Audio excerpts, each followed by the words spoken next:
learning mood.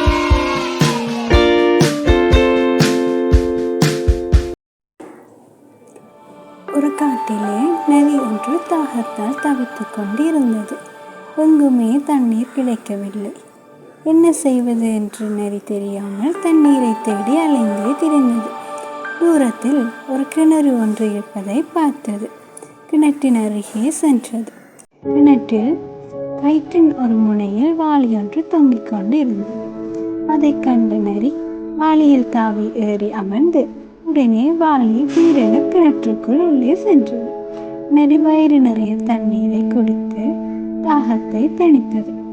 பின்மேலே பார்த்தது. எப்படி வெளியேறுவது என்று யோசிக்க தொடங்கியது. மேலே இருந்து யாராவது கயிற்றை இழுத்தால் தானே என்னால் மேலே போக முடியும். என்ன செய்வது? நேரமாக நரிக்கு அச்சம் தோன்றியது. அந்த நேரம் பார்த்து கிணற்றின் அருகே ஒரு ஓநாய் வந்தது. கிணற்றின் உள்ளே எட்டி பார்த்தது. அங்கு நரி இருப்பதை கண்டது ஓநாய்.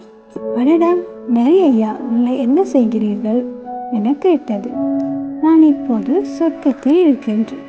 என்னை அருமையான இடம் தெரியுமா? இங்கு மீன், கோழி, ஆடு எல்லாம் தருகிறார்கள் என்றது நரி. ஓநாய் சற்றும் யோசிக்காமல் கயிற்றின் மறுமுனையில் கட்டப்பட்டிருந்த வாளிக்குள் குதித்தது. அந்த வாளி சரசரவென்று கிணற்றினுள்ளே போயிற்று. அப்போது நரி அமர்ந்து வாளி மேலே வந்தது. நரி மேலே வரும்போது பாதி வழியில் ஓநாயை பார்த்தது.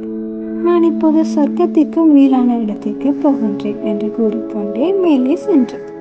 மேலே வந்ததும் கிணற்றின் சுவரின் மேலே தாவி குதித்து தப்பி ஓடியது. பாவம் ஓனாய், ஒரு செயலை செய்வதற்கு முன் பல முறை யோசிக்க வேண்டும். இந்த கதை உங்களுக்கு பிடிச்சிருந்தா லைக் பண்ணுங்க, சப்ஸ்கிரைப் பண்ணுங்க.